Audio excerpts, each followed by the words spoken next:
After a couple of cold weeks, the sun finally came out, and I took my smallest watercolor sketchbook out for a walk. I challenged myself to try different painting techniques along the way and tested a palette of just 6 non-traditional colors for both these quick travel sketches and later a portrait master study. Grab your own sketchbooks and let's start drawing. It was still chilly and I started my little tour with a simple view of pine trees and small Jeju houses in the distance to warm up. For this first sketch, I held my water brush as if I were doing Korean traditional ink painting, which I know precious little about, but a friend taught me some basic movements a while ago that I tried to emulate. My hand barely ever touched the paper, always hovering above and mostly holding the brush at the very end of the handle. I tried to capture the simplicity of this morning scene.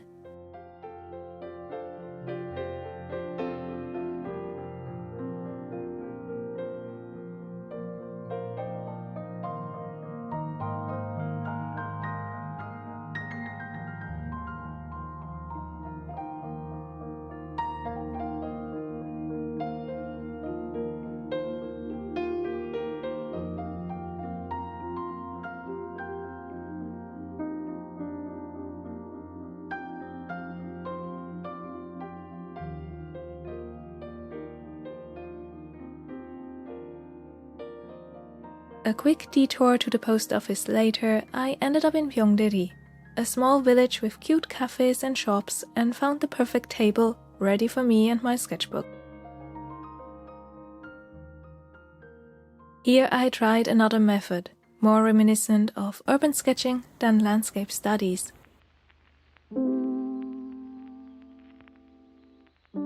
I brought a 0.3 pen, supposedly waterproof, and went for speed over accuracy.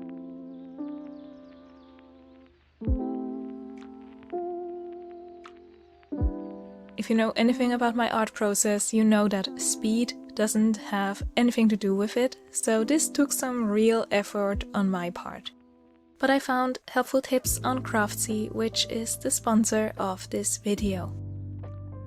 If you're feeling a bit uninspired, Craftsy is your online resource for all things creative.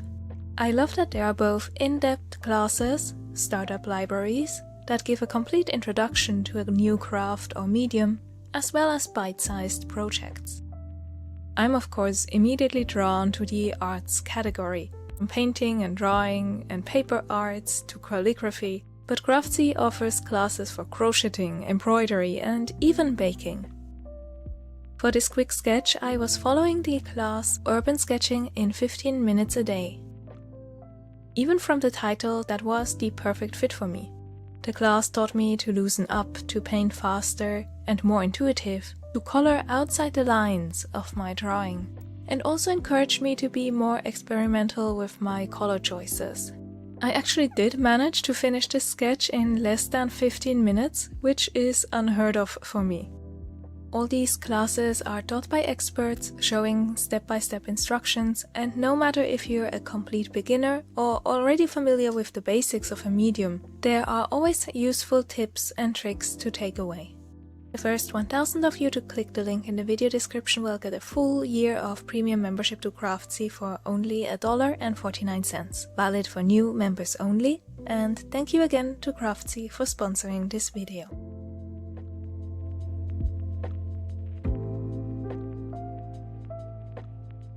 Something about that particular sketching class really clicked with me. Maybe because it's the opposite of my usual approach. Everything felt new and exciting. After drawing the lines, and you might even have seen how they got less stiff as I went along, and embracing squiggly line work, overlap and a bit of chaos, I started to dab my brush onto the paper. That way the white of the paper can sparkle. And that quote from the class kept replaying in my mind as I kept on painting, resisting the urge to blend and layer everything. Instead of going for realistic colors as I would for a landscape study, this sketch is all about creating a quick impression.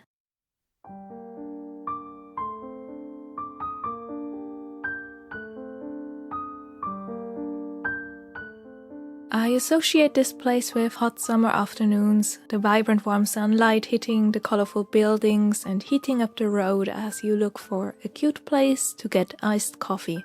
So despite it being winter here still, I emphasized bright colors and invented what wasn't there to fit with that warm and playful memory.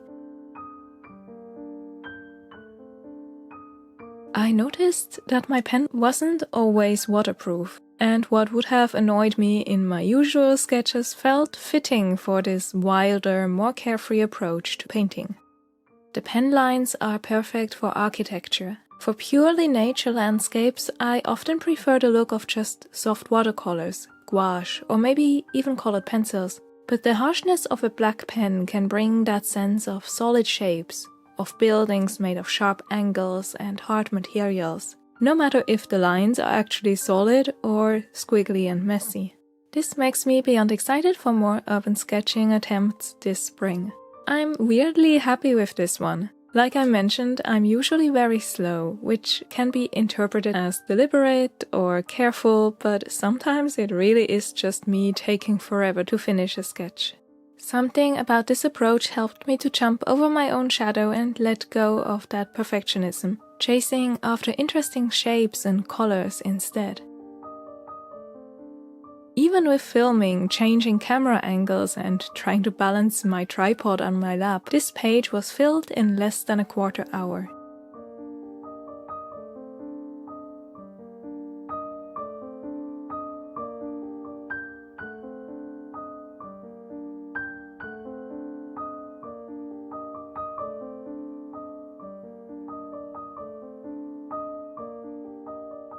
My next sketch had a different mood. The sky now overcast, the view more gloomy, my hands slowly freezing in the wind. How in a landscape of stone and windmills can I emphasize that feeling of wind and chill even more?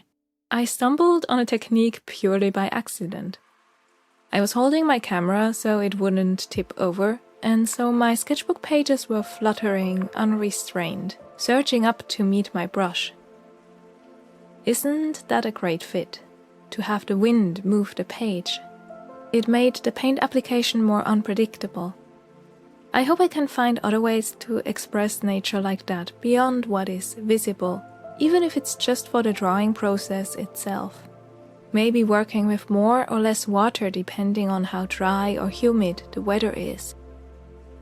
Maybe horizontal or vertical brush movements to make a landscape feel oppressive or wide open and inviting. Art can go beyond just the sense of sight as we try to capture everything we experience.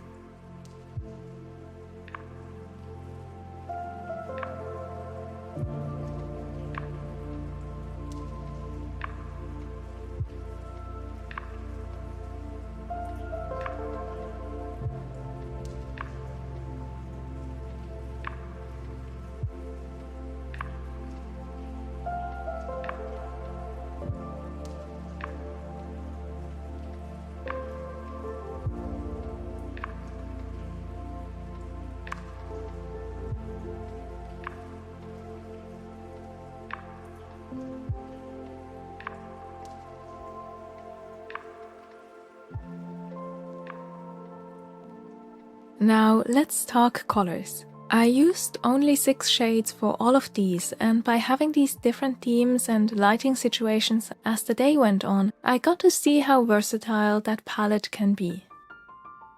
This is the set that started my whole quest for an updated watercolor palette, and ironically it was the last one to arrive. I saw the selection of 6 colors and immediately thought it the perfect fit for Jeju Island. These 6 colors, Aussie Red Gold, Piemontite Genuine, Pyro Scarlet, Lunar Blue, Bloodstone Genuine, and Cascade Green, are perfect for this layering approach. They either shift hues or start to granulate as the color builds up, and the Pyro Scarlet as the only flat color adds a powerful punch to the more muted earth tones. I made a small mixing chart for these, but kept it loose and didn't pre-mix the paints on my palette, instead mostly layering and mixing spontaneously on the sketchbook page itself. Why would you mix your colors like this? I wanted to emulate how I use paint while on the go, when there's not much room or time for precise color mixes. For my landscape studies that I painted today, I at most mixed 2 shades together at a time to vary warmth and chroma. I like that the whole color wheel is more or less represented here while having a very distinct warm tone overall. I think that's why this palette worked so intuitively for all these quick sketches. It harmonizes in itself, while still bringing variety, and each color brings character to the whole scene.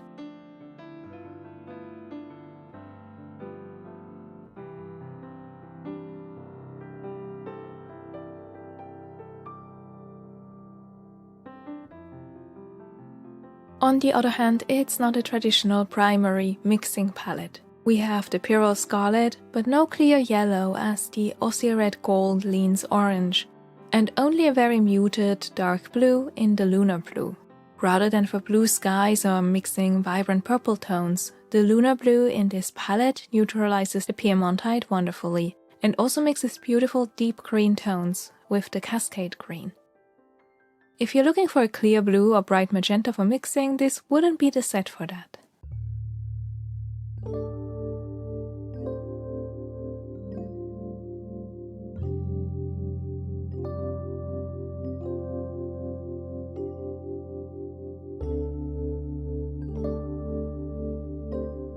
While sketching landscapes, all of these colors harmonized incredibly well. No matter what combination I laid on the paper, it flowed together and looked cohesive.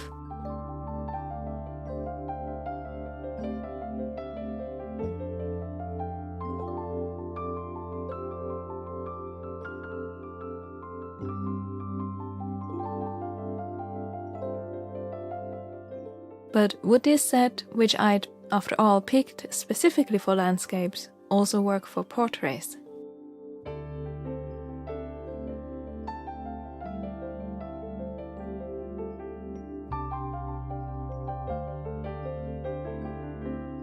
I tried to find out the next day with a master's study of John William Waterhouse's Destiny. His paintings are perfect when getting a feel for new paints and color combinations, as he creates vibrant tones but also has a full range of light and shadow, pushing any palette to its limits. If you're ever unsure about a color palette, pick one of his paintings and sketch away. I'd been watching some watercolor classes to refresh my knowledge of basics.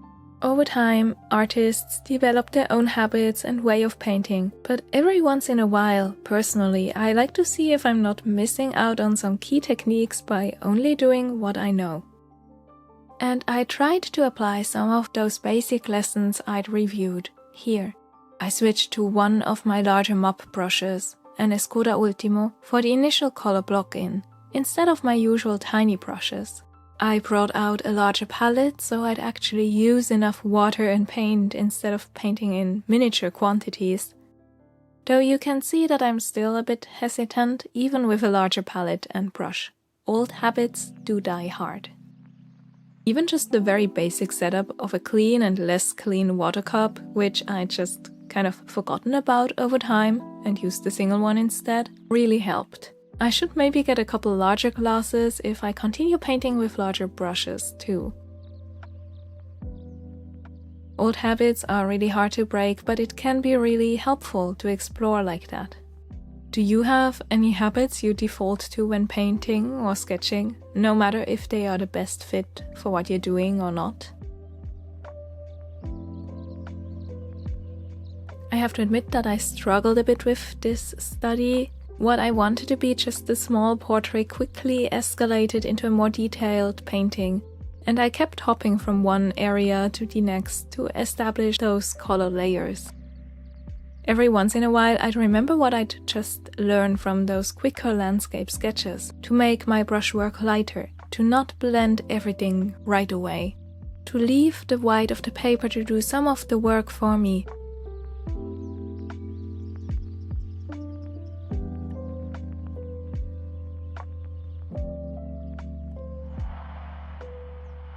After the first, very watery color layer, I brought out a smaller brush to capture shadows and think about space, trying to emphasize the roundness of the arm with curved clothing folds, for example.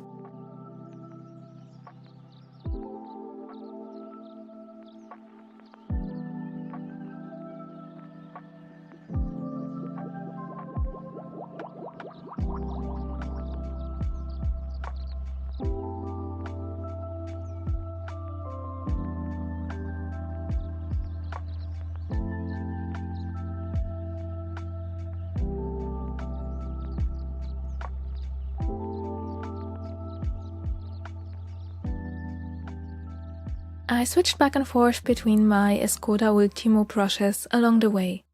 These brushes look tiny, but they have a mop shape that holds a surprising amount of paint and water for their size. That made it easier to capture details, but still left room for wider, textured applications. Holding both a small brush and a large one at once can be tricky, but it's a neat trick for quickly adding water to any paint you've just laid down.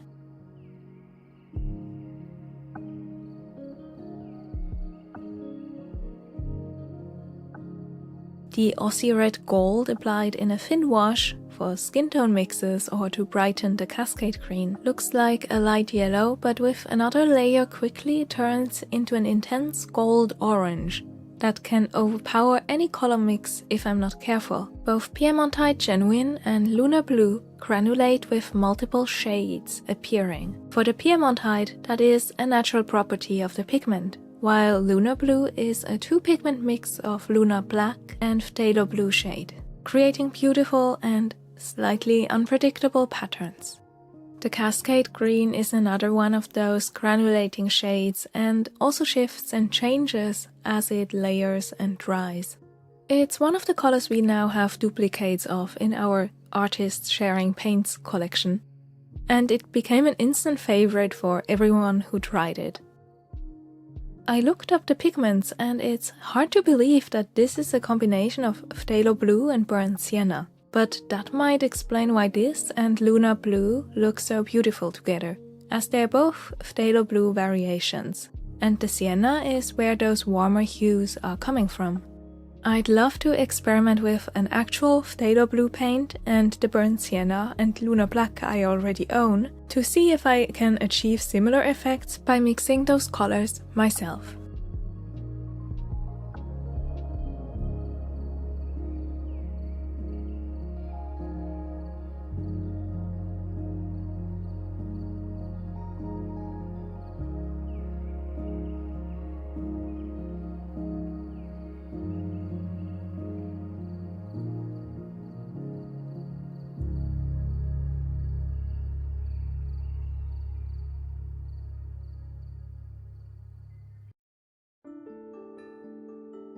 I'm still learning how to approach paintings in watercolor, especially more complex scenes. So much of my process is based on how I'd work with more opaque media, acrylics or even gouache, and I find it difficult to truly embrace the transparent, additive nature of watercolors.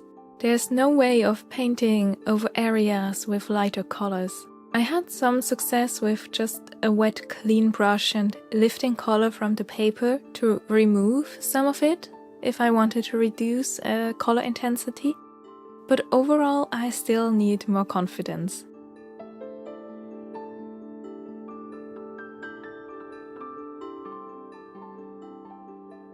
As I went on, the layering of these colors impressed me more and more. I haven't talked about the Bloodstone Genuine yet. This heavily granulating, warm and dark shade was perfect for creating interesting textured shadows, no matter which color I mixed with it. By the way, this is the back of a page on which there are already other watercolor and gouache paintings, so I didn't want to strain the paper too much with repeated water applications. The paper held up incredibly well. You can see that there's barely any buckling, even towards the end.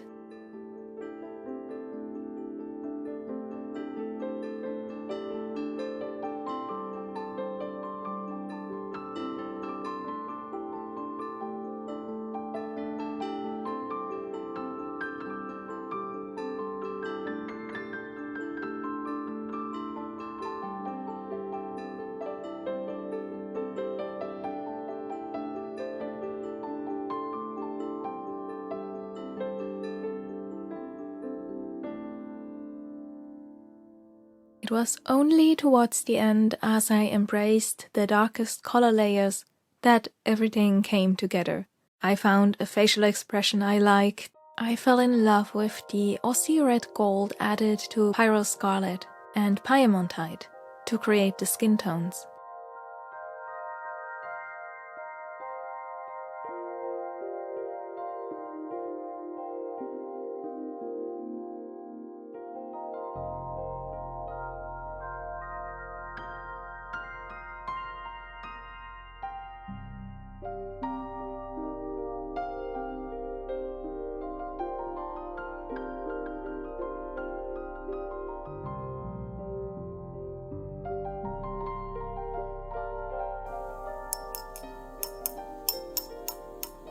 As I continued layering and sketching, another word that fits this color palette popped into my head: rich.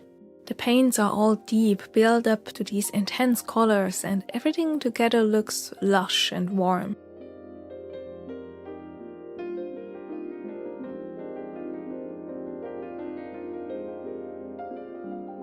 The lunar blue looks harmonious with all the other warmer colors, and I'd be really interested in adding a pure phthalo blue to this palette for when I do want an intense blue tone, but without disrupting the amazing color balance of this 6-shade combination. As that pigment is part of 2 of the 6 paints in here, it might be a worthwhile addition to the palette.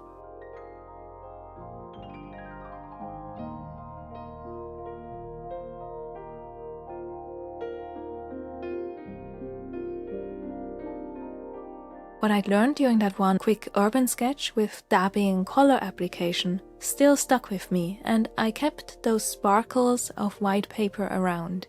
You can see that especially around her collarbones, near her hand, and all over the background. I think it actually does liven up the painting.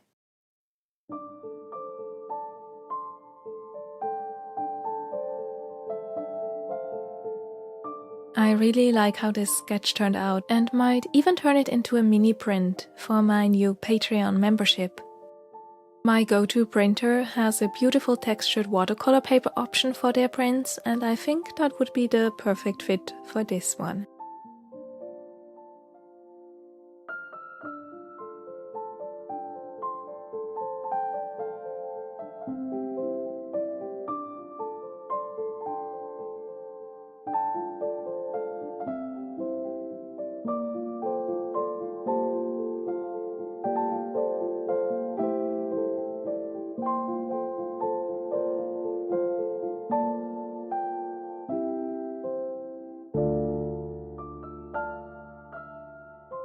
Because of the overall harmony, I think this is a perfect color palette to take with me on trips, to sketch outdoors or at cafes. It gives me enough variety to express different landscapes and scenes, but has a very distinct character overall. Even if I painted 10 very different sceneries with this palette and then put them next to each other, I think they'd flow together naturally. I was positively surprised that the palette then also worked for paintings that aren't landscapes, making it very versatile while containing nearly no typical or primary colors. This now concludes my series of art hauls all about new watercolor paints, as I updated my decades-old watercolor palette with new and exciting shades, granulating paints and unique colors to bring new life to an old favorite medium. I hope you enjoyed my deep dive into these new paints, the sketches I tested them with, and of course there will be more watercolor art in the future as spring, travel sketches and my cat guide illustrations are ahead. I had so much fun filming those outdoor sketching sessions, so I hope you can forgive some of the wobbly camera quality, and I'll definitely have to practice filming as well. Thank you so much for watching, and I hope to see you again in my future art videos.